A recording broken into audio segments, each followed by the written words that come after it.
Les amis, vous savez que je suis un fou du vintage, mais là, je vais être très honnête avec vous, c'est l'une des plus belles montres que j'ai jamais vues, si ce n'est la plus belle. Une tuerie, avec une marque que tout le monde connaît, mais personne ne sait qu'elle avait fait des montres. C'est avec un grand plaisir que j'accueille une collectionneuse, Sandra, qui va nous raconter, tenez-vous bien, une montre chronographe Abercrombie Fitch. Vous avez bien entendu, Abercrombie Fitch Seafarer. C'est parti pour un nouveau Duel Time.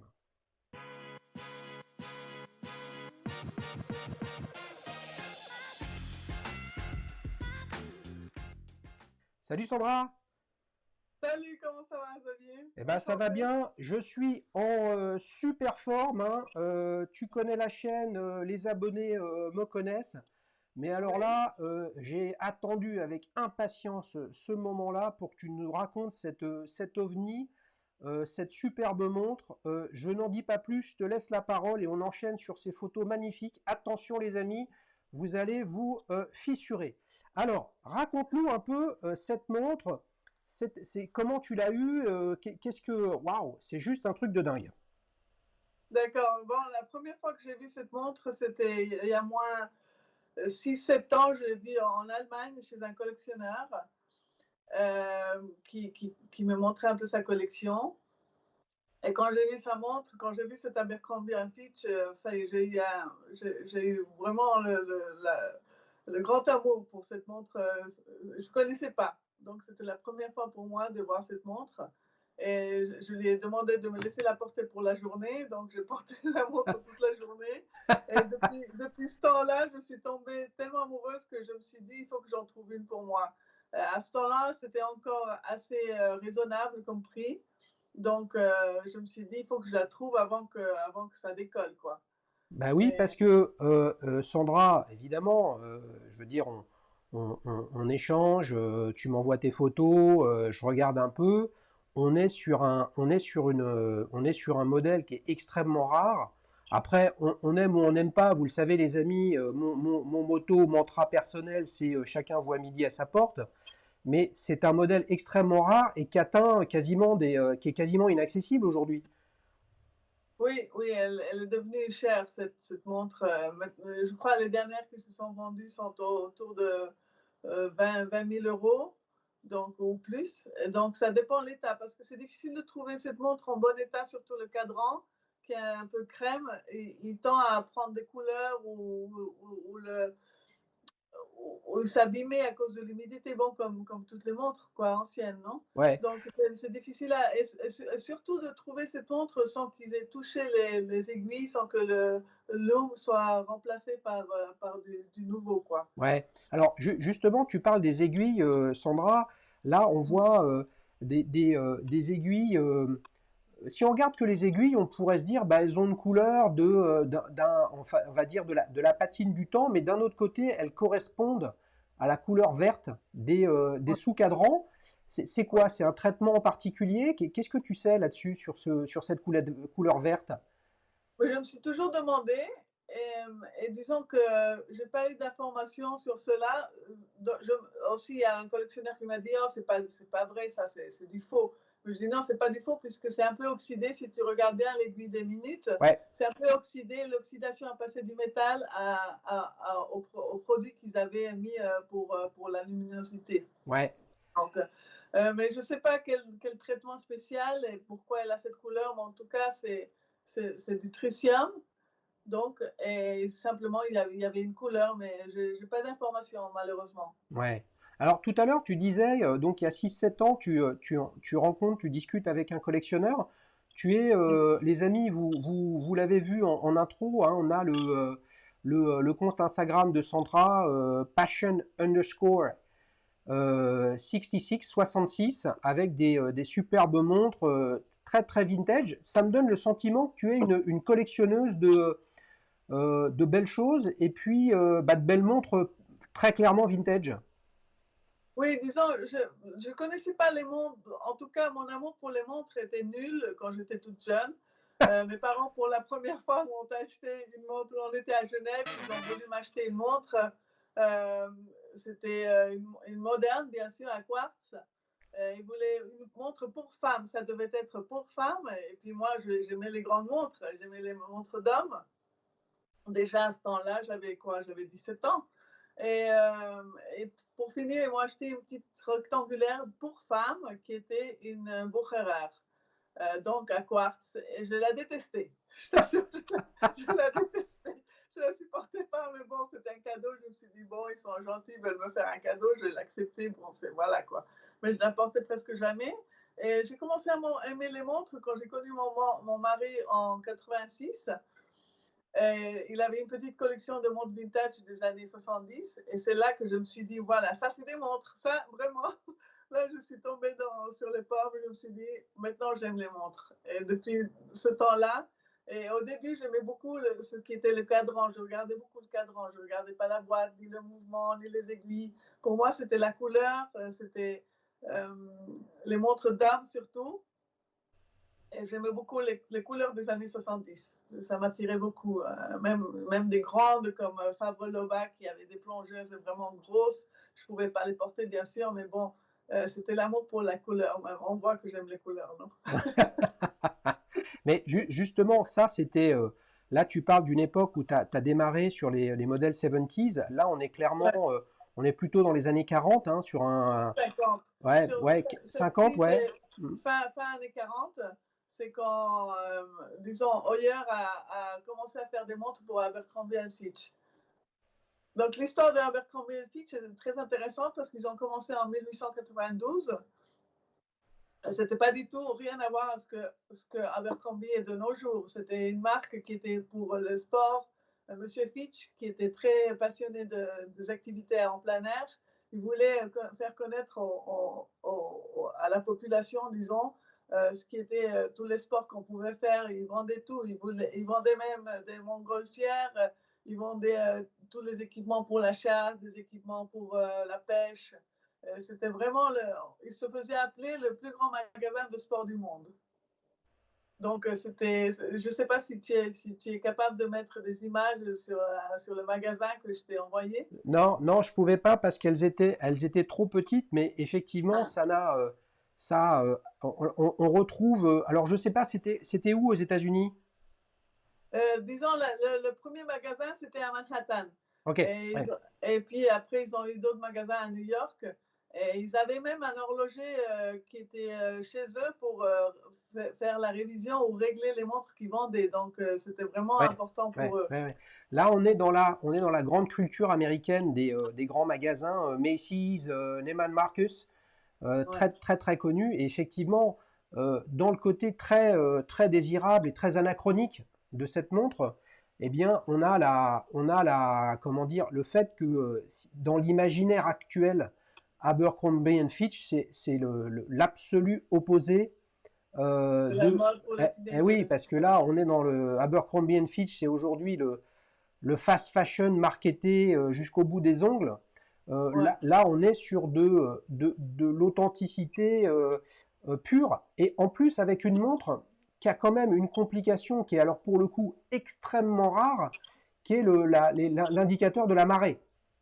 Oui, disons, le mouvement, je peux montrer la montre, elle est ici. Elle a un mouvement Valjoux 72, Ouais, euh, virgule 1, au ouais, point 1.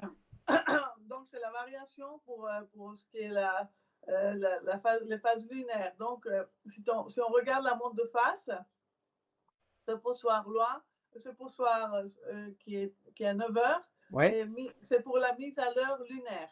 d'accord, Et ce comptoir ici, c'est pour les marées, pour les yachting, pardon, pour le comptoir yachting à 3 heures. d'accord. Donc, c'est ça qui est très particulier sur cette montre. Et bon, voilà, c'était une montre pour savoir quand il fallait aller à la pêche ou parce que, disons, cette montre, elle a été commandée euh, est faite par disons, commander la montre basée dans la théorie développée par John Alden Knight. Je dois regarder le nom parce que je ne me souviens pas du nom. Donc, lui, il a déterminé la position du Soleil et de la Lune Euh, il a établi une carte qui indiquait les meilleurs moments de la journée et du mois pour aller à la pêche ou à la chasse. Eh oui, bien sûr. Parce que, disons, les animaux fonctionnent et la nature fonctionne selon les phases lunaires, les phases, le mouvement du soleil et tout ça. Donc, c'est grâce à lui qu'ils avaient, dans leur catalogue, ils avaient tout comment dire en anglais, je parle plutôt en anglais, Ah, pas tellement en comment français. tu le dis en anglais?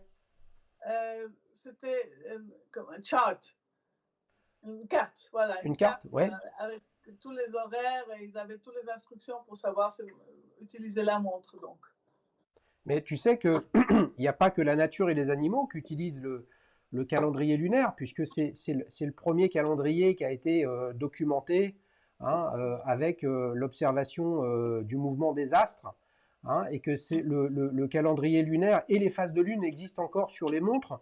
C'est très très prisé en Orient, en Asie, notamment dans les pays musulmans, puisque le calendrier égérien, le calendrier islamique, en fait, est basé sur le calendrier lunaire et la lunaison qui dure approximativement 29 jours,5. ouais, ouais. Qu'est-ce qui, tout à l'heure, tu disais au départ, quand je regardais une montre, j'étais principalement capté ou intéressé par le cadran.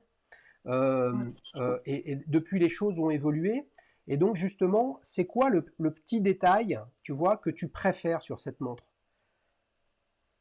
Pour moi, le détail, ce qui m'attire le plus maintenant, disons, après quelques temps, j'adore les petits poussoirs.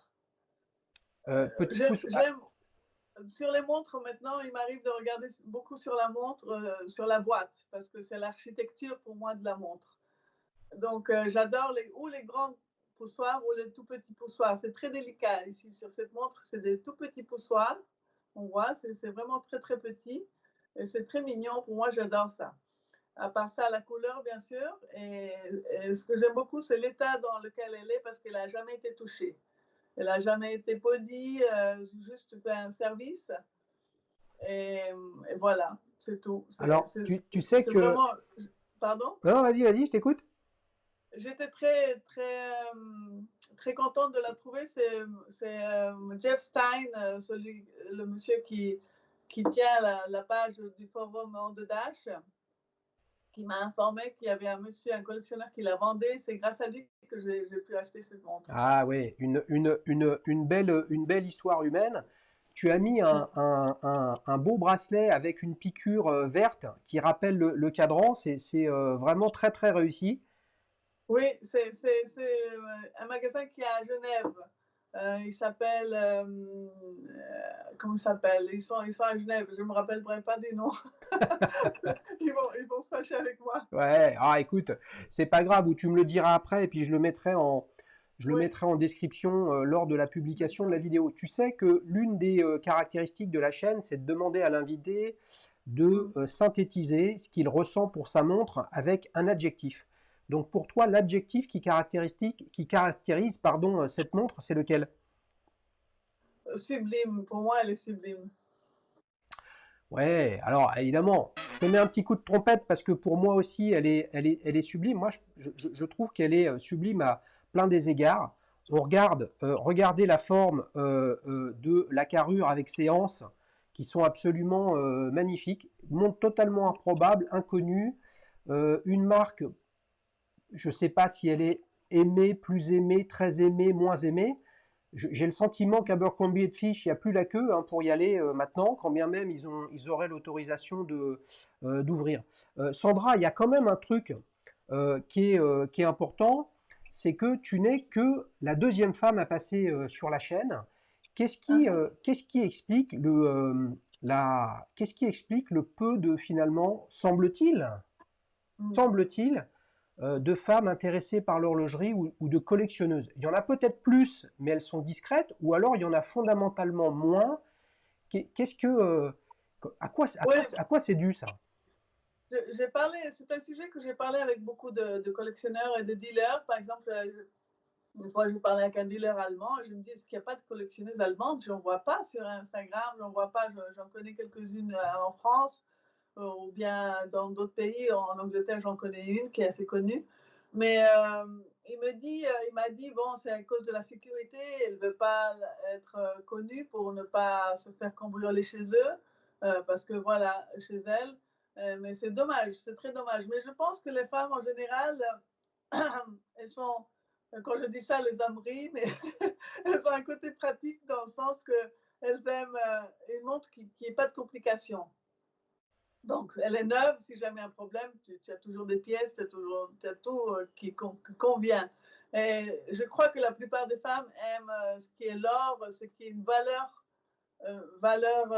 comment dire, euh, une valeur qui ne bougera pas, donc parce que c'est de l'or ou c'est des diamants, ou c'est une valeur qui est déjà sur la montre à cause du matériel, non? Ouais. Et la plupart des femmes que je connais mettent des Rolex en or. Et la plupart, c'est du moderne et du bling-bling et avec plein de bracelets pour que ça gratte bien la boîte. C'est terrible. Moi, je me dis, oh là là, ça me fait vraiment pleurer quand je vois ça. Est-ce que tu... moi, j'ai une autre réflexion, pas une analyse, hein, mais si on regarde, là, je regarde avec mon prisme français et donc de l'éducation française et de l'école française. Donc, je ne sais pas pour d'autres pays, pour d'autres cultures, etc. Mais je crois quand même que aujourd'hui, si on regarde comment se passe quand tu élèves des enfants ou que tu les vois grandir ou que tu es toi-même enfant, bien, le petit garçon, il joue au cow-boy, il joue au voleur, il veut être pilote d'avion, il veut être pompier, il veut être policier, il est aventurier, il veut courir, il veut sauter, il rêve ou pas de tous ces gens-là, alors que une petite fille puis une jeune fille, son parcours d'éducation, eh bien, tout ça, c'est genré en fait, hein. C'est plus la princesse, la beauté, la subtilité. Pourquoi je dis ça? Parce que sur la chaîne, maintenant, j'ai quasiment 150, si ce n'est plus, invités qui sont venus sur la chaîne. Et finalement, euh, comme moi, ce qui m'intéresse dans les montres, c'est la part de rêve. Le rêve, c'est quelque chose qui est émotionnel, qui est psychologique, qui est sociologique. Et bah, quand tu es un jeune garçon puis un jeune homme et que tu as rêvé de conquête spatiale, de pilote de chasse, de plongée sous-marine, de ce genre de choses, les montres, elles véhiculent ce message-là qui parle un petit peu moins euh, culturellement et sociologiquement à une jeune fille. Et donc, plus tard, bah, l'ADN n'est pas le même. J'ai écrit un article dernièrement parce que moi, je pense que les montres n'ont pas besoin d'un gender, d'un genre, non? On dit en français. Oui, oui, c'est ça, oui. Moi, je pense que par exemple, les voitures, il n'y a pas d'affiches qui disent la Porsche, c'est pour un homme ou c'est pour une femme. Pourquoi est-ce qu'il y a ça sur l'industrie horlogère? C'est quelque chose que je me demande. Pourquoi est-ce que c'est les montres pour femmes et pour hommes? C'est surtout peut-être la taille qui va donner la différence. Mais moi, j'ai porté des montres de 38 ou même 40. C'est un peu grand parce que j'ai un petit poignet. Mais je trouve que c'est très sexy. Moi, je trouve que si les femmes savaient combien c'est sexy de voir une montre d'homme sur une femme et surtout une vintage. Quand c'est une vintage, là, alors c'est la folie, quoi. Ah ouais, c'est absolument superbe. Il y a une photo qui est magnifique où on voit cette Abercrombie Fitch que tu portes au poignet. Et il me semble déceler un petit bracelet avec le logo Gégère Lecoutre. Oui, oui, ça c'est un cadeau que j'ai reçu d'un collectionneur en Suisse. Il m'a fait cadeau ça comme quoi il avait reçu ce petit bracelet de Jaeger-LeCoultre. J'ai essayé de le trouver quelque part, mais je n'ai pas trouvé. Je ne l'ai plus parce que le matériel du métal n'est pas très bon, donc la couleur a commencé à devenir un peu moche. Donc je l'ai donné à une amie à Paris qui va le faire en argent et va faire avec un petit corde en noir. Donc ça va changer parce que bon, celle-là, peut-être que je peux la faire plaquer ou quelque chose, celle-ci, pour l'avoir de Ouais, nouveau en bon ouais, état, quoi. ouais. Sandra, avant de passer à l'étape, à la séquence suivante, vous le savez, on va découvrir 4 autres modèles de montres que je vais présenter à Sandra et elle va pouvoir voter pour sa montre préférée. Est-ce qu'on peut dire ou pas que tu es une collectionneuse de montres? Pour moi, oui, parce que c'est une passion. Je suis vraiment passionnée. Je me trouve des fois à 3 heures du matin en train de voir des montres. Je suis complètement, je suis dingue, quoi. Ça va pas la tête sans bras. Ah, Et puis, ça fait, quand au début, j'étais sur un forum italien. C'est là que j'ai connu des amis à Paris. Et puis j'ai connu d'autres collectionneurs. Mais quand j'ai sauté sur Instagram, ça a été la folie. Parce que là, j'ai découvert plein de modèles que je ne connaissais pas. C'était la grande, grande fête. C'était la folie parce que tu découvrais tout un monde, quoi. C'est des collectionneurs de partout dans le monde. Tu as des collections. Je connais des gens sur le Japon. J'ai un goût très japonais, je dois dire, parce que c'est des montres petites. Que les Japonais, ils ont une poignée assez petite et un poignet petit. Donc, ils aiment les petites montres, je dirais jusqu'à même 30, 28. Ça, c'est très petit pour les hommes de nos jours, quoi, parce que bien sûr, auparavant, c'était des montres d'hommes. Ces montres, par exemple, une Bubble Back que j'ai, elle fait 30.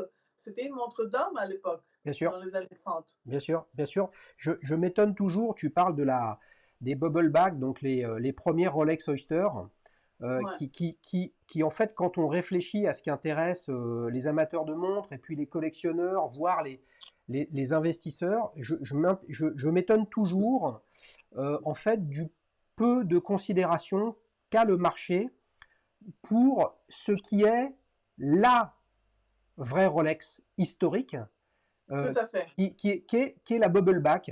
Et c'est vrai que moi, je me suis interrogé dessus, j'ai essayé de comprendre, j'ai pas trouvé les clés, mais peut-être que la clé fondamentale, c'est ce que tu viens de décrire et que moi-même j'ai ressenti, puisque quand on regarde une bubble back avec son format coussin Ouais. et séance soudée comme ça, en fait, aujourd'hui, on peut être influencé par une Panerai Radiomir, qui est une grosse montre, alors qu'en fait, une bubble back, c'est tout petit. Comme tu le Ouais. dis, c'est en 30 ou en 32. C'est même en 30, Mais je crois. ouais, 30-32, c'est très élégant. Moi, je trouve que c'est très élégant pour un homme, même si c'est un peu petit. Moi, je trouve que c'est vraiment classe. Mais c'est ça qui est intéressant, c'est que pour le coup, bah, je chine beaucoup et je vais beaucoup aux ventes aux enchères. Lorsque on pouvait, puisque avec les problématiques de confinement, c'est compliqué. Et puis le jour où j'en ai essayé une pour de vrai, et puis plusieurs fois, bah effectivement, à ce jour, et là c'est à titre personnel purement, hein, tu vois, c'est ça qui est beau, c'est que là on échange, à titre personnel, pour moi c'est trop petit. Mais un jour, étant donné le cheminement personnel que j'ai qui va vers des plus petites montres, je veux dire, fondamentalement, la mère de toutes les Rolex, c'est ce modèle-là. Tu vois. Ouais, ouais, je l'ai ici, ma bubble back. La question, c'est quand. Moi, je n'avais jamais vu une bubble back en vrai. Il y a un collectionneur Tu peux, suédois qui tu m'a peux nous dit il la y a deux. montrer? Tu peux nous la montrer Pardon? sur la caméra? Oui, Eh ouais, eh oui, eh j'ai mis un oui, bracelet orange, ça fait un peu su- classe, su- mais bon. superbe, superbe. Le Avec, avec, profil, il est avec très cette, très beau. ouais, avec cette couronne proéminente là, absolument Ouais. magnifique. On ne le voit pas tellement bien, mais en plus, elle a un cadran qui fait des reflets selon la lumière qu'elle reçoit. Donc, quand j'ai vu cette montre, je l'ai trouvée, c'est comme un petit bijou. Quand tu la vois en vrai, elle claque vraiment parce que c'est très délicat, la couronne est très délicate. Le profil de la boîte est c'est très très beau, l'arrière est très beau aussi, on voit comme une monnaie, quoi. Ce type de travail sur la boîte, sur le métal. Donc, moi, je trouve que c'est des montres vraiment très, très belles et d'une très bonne qualité, en fait, hein. C'est qualité Rolex. Et pour moi, le prix Daytona, c'est la meilleure époque de Rolex. C'était cette période-là. Après, maintenant, les soupes, ils les font comme des petits pancakes, hein. C'est fait comme.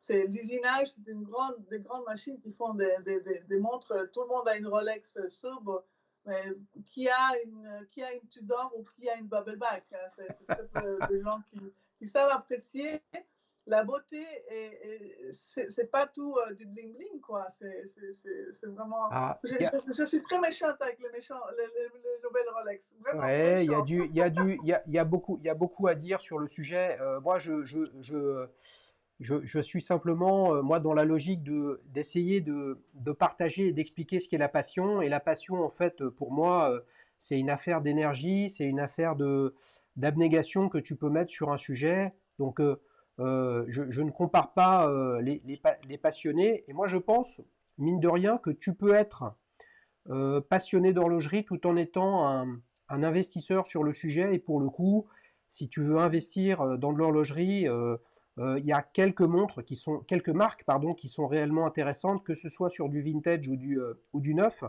Et Rolex en fait pas partie. En tout cas, c'est le message, Sandra, que j'essaye de véhiculer, c'est-à-dire de sortir, et je pense que c'est ce qui nous intéresse tous les deux dans le vintage, c'est de sortir de la puissance marketing des marques qui certes nous font rêver, mais cherchent quand même à nous enfermer dans des points de vue qui sont complètement déconnectés de l'émotion de la personne qui les porte. Et c'est pour ça que j'ai créé la chaîne. C'est que pour moi, même si cet Abercrombie & Fitch est extrêmement rare, etc., la meilleure ambassadrice de cette montre, c'est toi. C'est pas le conservateur du musée s'il y en avait un, c'est pas le revendeur, c'est pas le détaillant, c'est la personne qui la porte. Ouais, je suis d'accord avec toi. En plus, ce qui m'embête un peu, disons, dans les montres modernes, c'est que tout est plutôt visé vers le income, non? C'est pour, ils veulent gagner plus d'argent, tandis qu'avant, c'était plutôt une chose d'avoir un rôle spécial dans l'histoire. De faire un chrono plus meilleur que son adversaire, c'était du prestige. Ouais. Avant, c'était du prestige, comme pour d'autres choses, même pour la politique. De nos jours, c'est tout à fait autre chose. Écoute, Sandra, on se régale, mais à un moment ou un autre, il faut qu'on avance dans ce programme. Et vous allez voir, les amis, on s'est régalé là pendant ces 25-30 premières minutes. Et là, Sandra, je t'ai concocté une dégustation de 4 modèles de montres alternatives à cet Abercrombie & Fitch. Les amis, vous connaissez le principe. Je vais présenter chacune de ces montres à Sandra et puis elle va les évaluer, les noter de 0 à 10 de façon purement émotionnelle et uniquement avec une photo. Vous pouvez faire de même, mais vous avez un petit avantage sur Sandra, c'est que vous pouvez voter aussi pour sa montre, Abercrombie & Fitch Seafarer. Par contre, Sandra, toi, tu ne peux pas voter pour la tienne. Tu es obligé de choisir l'une des 4. Donc, tu es prête? Tu es prête? Oui, tout à fait. Alors, les amis, j'ai sorti 4 chronographes vintage. Attention les yeux, si vous n'êtes pas déjà fissuré avec l'histoire de Sandra avec sa montre, là, franchement, je vais vous achever. Alors, première alternative, nous avons une magnifique Minerva des années 50, chronographe, toute petite en 34 mm. Là, je me suis dit, Sandra, ça va lui plaire. Oh ouais, je l'adore. Je l'adore. Déjà, simplement, le logotype de la marque, c'est tellement beau. Ouais. En plus, celle que tu m'as envoyée, c'est propre. Le cadran était très bien préservé, le loom est parfait. Je trouve que c'était une très très belle montre. J'adore ces grands poussoirs. La boîte, ça va plus en avant, c'est plutôt 50 comme tu as dit, et 34, je trouve que c'est une taille parfaite. Ouais. C'est parfait comme taille. Tu connais un petit peu Minerva? Je connais les montres, pas tellement son histoire. Je connais l'histoire, mais j'ai une très mauvaise mémoire. Mais j'adore les grands comptoirs, par exemple, sur cette montre. C'est une marque que j'ai connue à travers Instagram. Je ne la connaissais pas avant. Ouais. Donc, maintenant, elle est devenue très recherchée. C'est une Ouais, marque bien sûr. que les collectionneurs veulent acheter et trouver. Mais voilà, les prix sont Ouais. déjà un peu difficiles. Ouais. Mais tu vois, c'est la vertu aussi, mine de rien, de ce qu'amènent les grosses marques. Parce qu'en fait, Minerva est revenu dans le jeu après avoir été racheté par Montblanc. À ce titre, il y a un superbe bouquin, si tu ne le connais pas, je te le conseille, Sandra, qui s'appelle Montblanc, l'écriture du temps. Ah, d'accord. Voilà, où tu vois vraiment pourquoi pour un fabricant de stylos, et c'est avec ta main historiquement que tu écris le temps. Hein, l'enluminage, tous ces procédés historiques avec les moines, les abbayes, etc. Et donc pour quelqu'un qui fabrique des stylos, aller dans le monde de l'horlogerie, qui est une autre façon d'écrire le temps, entre guillemets, le décompter, c'est quelque chose d'intéressant. Et en fait, Minerva, ça a quasiment 180 ans maintenant, ça a toujours été une toute petite manufacture. Et tu regardes ce livre, il y a tous les cadrans de montres qu'ils ont fait de leur histoire. C'est absolument magnifique parce qu'on voit bien des cadrans à usage professionnel pour des chronographes. Alors, au départ, évidemment, des chronographes à main, et puis après, des chronographes en montre-bracelet. Combien tu lui mets de 0 à 10 à celle-ci, Sandra? Pour moi, c'est un 9, quoi. Un 9. Oh là là là, et là, tu démarres fort, hein? Ouais. 9 à 8, pas moins. Non, attends, non, mais là, attention, il n'y a pas de règlement, mais il faut me dire 8 ou 9. 8, je te dirais. 8, ok. Donc, les amis, vous connaissez la mécanique. On va tous ensemble jusqu'au bout de cette vidéo et à la fin, une fois que Sandra aura voté, vous pourrez voter dans l'onglet communauté. Je vous mettrai le lien en description. Donc, nous sommes à 8 sur 10 avec cette Minerva chronographe. Deuxième alternative, là, tu as une Wittnauer, années 60, un peu plus grosse, un peu plus récente. Mais regarde ça comme c'est beau. Ouais, elle a une très belle patine, cette montre. Elle a très bien préservé. J'adore ça. Lollipop en seconde. Je ne sais pas comment vous dites en français. L'aiguille seconde. C'est le même terme. Ah, d'accord, Lollipop. Donc, j'aime bien cette montre. Je la trouve très belle. La boîte est très stylée. Et je la trouve très belle aussi, cette montre. Hein. Moins que la Minerva, en tout cas. Pourquoi moins? Je ne sais pas dire exactement pourquoi, mais peut-être,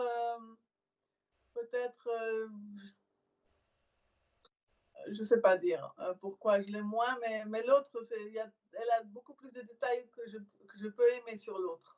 D'accord. Moi, il y a quelque chose que j'aime beaucoup. Bon, vous le savez, les amis, je suis un grand fan de Speedmaster, mais là, on a clairement un boîtier avec des anses lyres, hein, avec des anses qui sont un peu twistées.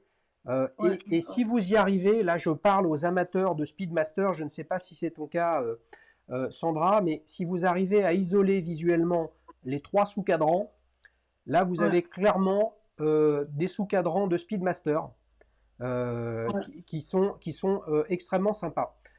Petits boutons poussoirs comme tu les aimes, hein? Oui, tout à fait, oui, c'est des beaux... Donc, Sandra, tu lui mets combien de 0 à 10 à celle-ci, cette Wittnauer?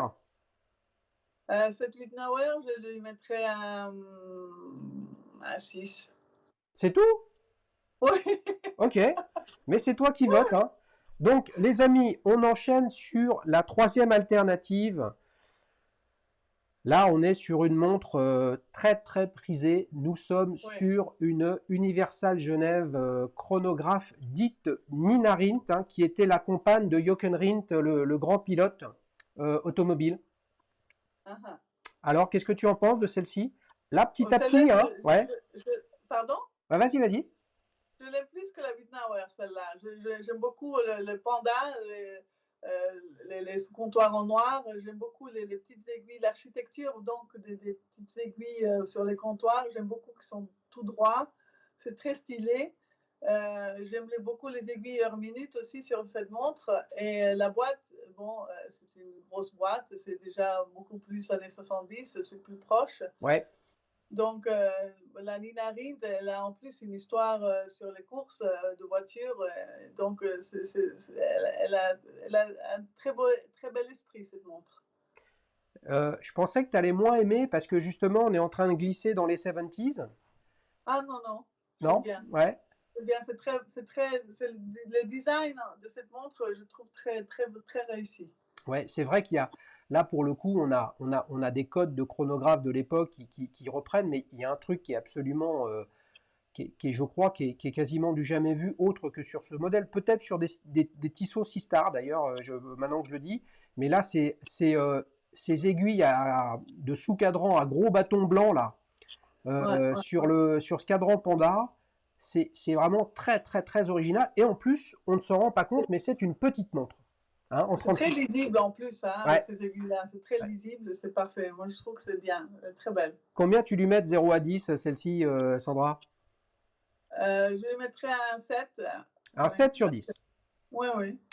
Vous l'avez vu, les amis, nous sommes également sur un calibre Valjoux 72 et il faut quand même rendre à César ce qui est à César, hein, c'est-à-dire que la plupart des chronographes mythiques aujourd'hui sur le marché, que ce soit chez Patex, chez Rolex, vous l'avez là chez Universal Genève, chez Abercrombie, chez ER, etc., très souvent étaient à base de calibre Valjoux 72. Hein.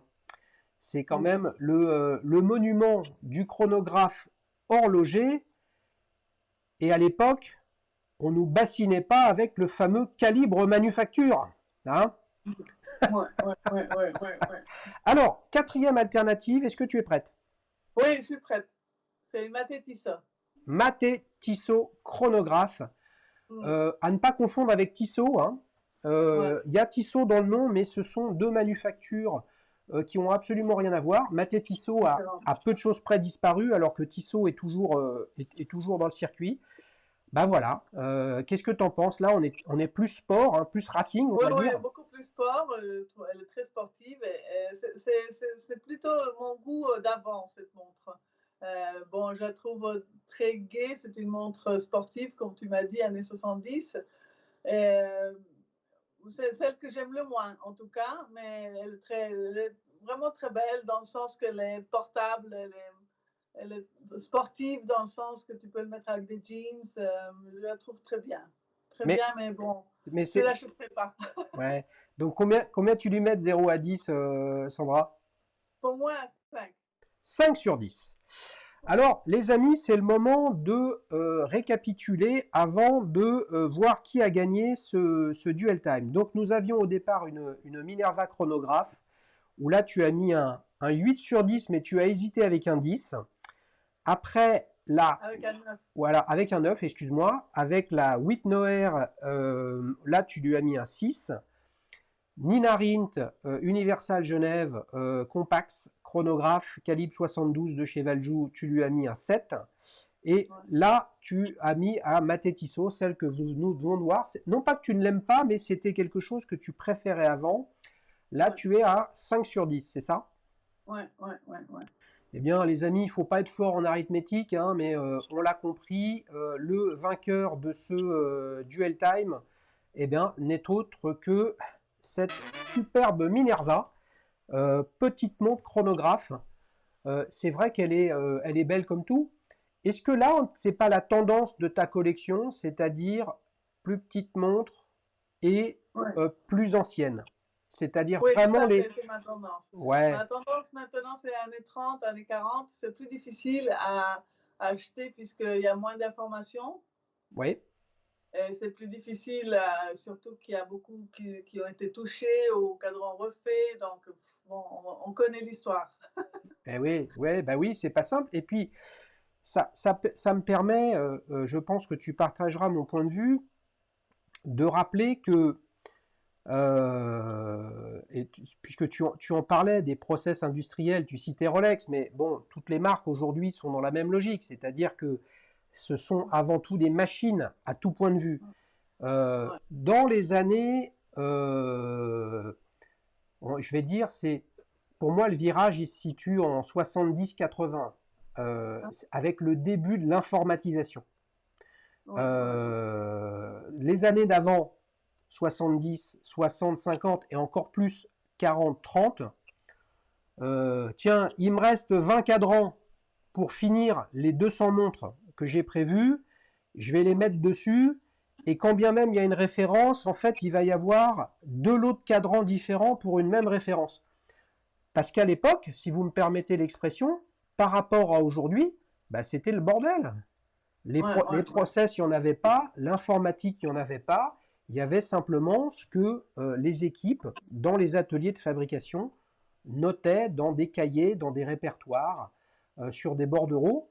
Et ce qui fait que plus on remonte dans le temps, plus c'est compliqué de réellement savoir qu'est-ce qu'il y avait réellement à l'époque sur ce produit, est-ce que c'est les bonnes aiguilles, et ainsi de suite.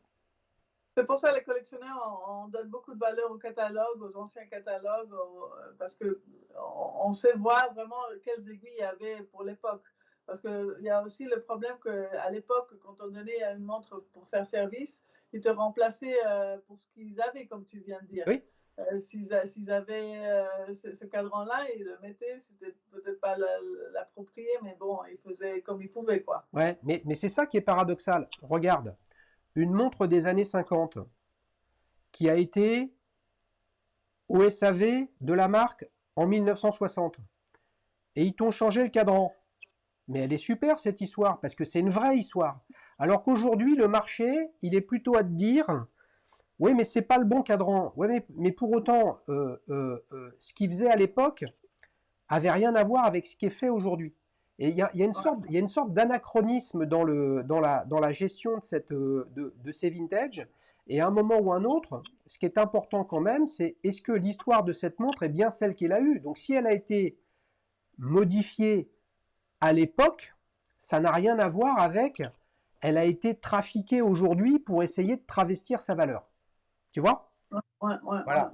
Mais le problème, c'est que le marché s'est tellement emballé, les amis, sur du vintage, avec quelques marques, dont Rolex, bah, ça fait que le problème, c'est que ça attire les convoitises et on se retrouve avec des Daytona Panda Paul Newman, où il y en a plus qui ont été vendus et qui sont sur le marché qui n'ont réellement été fabriqués. Donc il y a quand même un problème, quoi.